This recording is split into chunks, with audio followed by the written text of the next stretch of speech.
Previously on the greatest robberies in history. It was the 28th of March, 1990. The Isabella Stewart Gardner Museum, located in Boston, Massachusetts, has just discovered the theft of 13 of its most prominent and precious works of art. Following the robbery, a gigantic investigation is launched, striving to discover who it was that stole the art. The mob, potential rock stars, the conspiracy. There's a lot to unpack here. To uncover the details, make sure to check out last week's episode of the greatest robberies in history. You can find the link in the description box below. The largest gold heist in British history, Brink's robbery. How did the Brink's robbery turn into a nightmare? And how did Mossack Fonseca help hide millions in Britain's greatest gold bullion robbery? Let's find out. A massive heist, unlike any seen before in the history of robberies on British soil, the Brink's heist solidified itself as Britain's biggest ever armed robbery.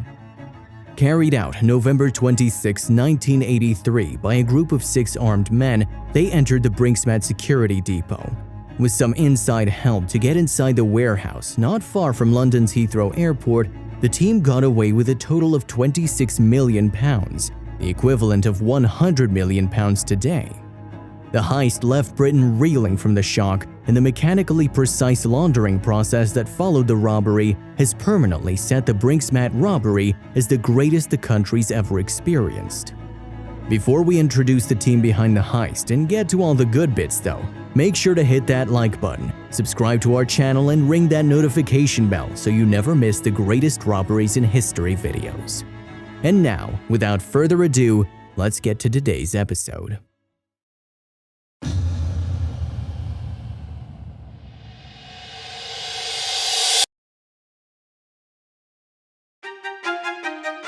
It was 6:30 a.m. on the 26th of November 1983, and a South London gang of 6 got into a Brink's security deposit not far from Heathrow Airport. Leading the operation were Brian Robinson and Mickey McAvoy. They broke in expecting to make off with about £3 million worth of a haul, and got much more than that, but we'll get back to those details soon. Their man on the inside was Anthony Black, a security guard working at the Brink's depot who lived with Robinson's sister at the time of the heist. The information he provided alongside an unlocked entrance led the team straight in and right to the guards. They overpowered the men on surveillance duty and forced them to unlock the safe after pouring gasoline on them and threatening to light it.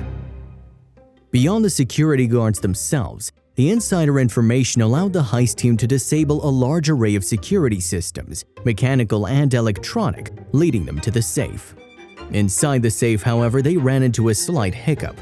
What they expected to be £3 million neatly divided into easy-to-carry piles of cash ended up being some 6,800 gold bars divided into 76 cases. Alongside the gold was a stash of diamonds worth £100,000 bound for the Far East. Though it was clear the cargo would be much more than they'd expected, the challenge became transportation.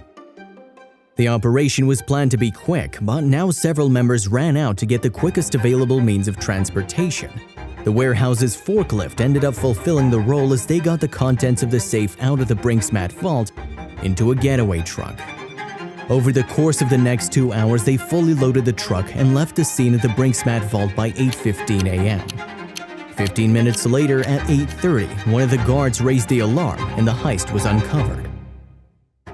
It was much more of a challenge than just getting away with it though. Now that they had £26 million worth of bullion, it had to be converted, which wasn't that simple, so they approached a figurehead of the underworld known only as the Fox. He had the necessary gangland connections to smelt down and distribute the gold, specifically with the assistance of the Addams family, one of London's most notorious crime syndicates. They recruited a jeweler named Solly Nahomi, who agreed to sell the smelted down goods. The investigation. Scotland Yard Flying Squad Chief Commander Frank Cater was appointed to lead the hunt for the thieves. Given the operation's boldness and highly skilled nature, the list of suspects was quickly narrowed down to include McAvoy and Robinson, who hadn't been very secretive when going about their recruitment. Robinson, whose nickname was the Colonel, was already well known by the police. while McAvoy was considered to be one of South London's most prolific armed robbers. Through the analysis, Scotland Yard was able to determine it was an inside job, as there was no way they'd have gotten that much information otherwise. Through the connection to Robinson's sister and the fact that he was late for work that day, Anthony Black confessed and gave up McAvoy and Robinson. These men didn't help themselves either, as they had been spending lavish amounts of money in the weeks following the burglary. Within weeks of the heist, both moved from humble South London council houses to a grand estate in Kent paid for in cash. Rumors that McAvoy had bought 2 Rottweiler dogs to protect his mansion and named them Brinks and Matt didn't win him any awards for subtlety. The trial. Realizing they'd made a mistake and that the game was up, McAvoy hoped to use his considerable newly found wealth to negotiate a lighter sentence, so he placed his faith in the honor amongst thieves maxim and entrusted his share of the gold with a variety of friends for safekeeping, including one Brian Perry. Following their trial and conviction in December 1984, both McAvoy and Robinson were jailed for 25 years. Not surprisingly, when McAvoy sought to reclaim his property, hoping to spend it on negotiating a reduced sentence, it was nothing but radio silence and none of the gold or money. McAvoy felt betrayed by Perry, who was subsequently arrested for handling the gold. Perry's life was threatened multiple times during this trial for failing to return the property. After serving a full 9-year sentence, he was gunned down on the 16th of November 2001, shortly after his release. Despite Robinson and McAvoy's incarceration, the police made scant headway in the search for the missing bullion, which still hadn't been properly converted into cash. In order to expedite the process on his side and maybe get some insight, Perry recruited one Kenneth Noy into the criminal group associated with the Brinksmat robbery. Noy had some expertise in the gold smelting trade alongside connections with owner of a Bristol gold dealership, John Palmer. Noy introduced copper into the melted gold, thereby changing its carat rating and making it untraceable. Despite the genius of this plan, however, Noy was captured when the gang withdrew £3 million in cash from a single bank in Bristol. This, of course, led to the Treasury and police being involved. Overall, the detectives estimate that the Brinksmat robbery involved around 15 people, only 3 of which were ever convicted properly. Despite concerted efforts to bring the rest to justice and investigative work spanning 2 decades, the police have been forced to accept the majority of the loot has been spirited away to foreign safety deposits or simply recycled into the wider London jewellery trade, providing for the comfortable old age of a number of criminals still at large. Now, before we move on to the laundering process behind the greatest robbery in British history, take a second to subscribe to our channel, share it with your friends, and let them join us on our journey of the greatest robberies in history series. How Mossack Fonseca helped hide millions from Britain's biggest gold bullion robbery. Cash from the infamous 1983 Brinksmat robbery may allegedly have been laundered through a company set up by the Panamanian law firm at the center of the Panama Papers leak that took over global headlines a few years back. There were documents leaked from the law firm Mossack Fonseca showing that they set up a shell company in Panama in 1985, 16 months following the Brinksmat robbery of £26 million in gold, diamonds, and cash. Apparently, the shell company was called Fabarian Inc. and was linked to Gordon Parry. Parry was a property dealer sentenced to 10 years of prison in 1992 for his involvement in the Brinksmat robbery, specifically in the laundering of the money from it. The BBC claims that an internal Mossack Fonseca memo, written in '86, shows that the law firm had been warned that Parry might be laundering Brinksmat money. The memo was reported to have been written by Jurgen Mossack, one of Mossack Fonseca's founders, following a meeting with someone helping to run Fabarian. Mr. Mossack is said to have written, "He informed me that the owner of this company apparently is involved in the management of money which represents proceeds from the famous theft of Brinksmat in London. The company itself had not been used illegally, but could be that the company invested money through bank accounts and properties that were illegitimately sourced. They want to resign as directors and suggest we do the same." According to the BBC, Mr. Mossack didn't immediately resign from Fabarian. Instead, ownership of Fabarian was through to bearer shares, meaning certificates that don't have the name of the owner on them. so they belong to whomever holds them at any given time. British police reportedly seized the two Faberion bearer shares, preventing Parry from transferring any funds from the company. According to the BBC, however, Faberion issued 98 new shares in 1987, allowing Parry to regain control of the company. Parry, one of two Midas men associated with laundering Brinksmat proceeds, initially escaped arrest in South London by driving off with a detective clinging to his car till thrown off. He went on the run but was later captured in Spain. The International Consortium of Investigative Journalists, which has analyzed the leaked Panama Papers, claims that Mossack Fonseca only ended its business relationship with Faberion in 1995, 3 years after Parry was jailed. Of course, the Mossack Fonseca firm denied any allegations that they helped shield and launder the stolen money from the Brinksmat theft.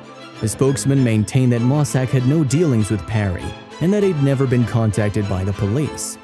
Then the firm also confirmed that they'd never been charged with criminal activity by the police. The curse. The proceeds, or rather the loot from the robbery, had a curse following it. To this day, the urban legend about the Heist stolen bounty of £26 million says that those involved are cursed. The criminal underworld was sent into waves of panic as 63-year-old George Francis was gunned down in a South London street. Though initially it seemed as though the death was just part of London's increasingly violent gang wars, an investigation revealed Francis was actually the victim of the curse of the Brinksmat millions. Francis is the 9th victim in a 20-year-long story filled with betrayal, backstabbing, death, double-crossing, and a manhunt for the lost loot.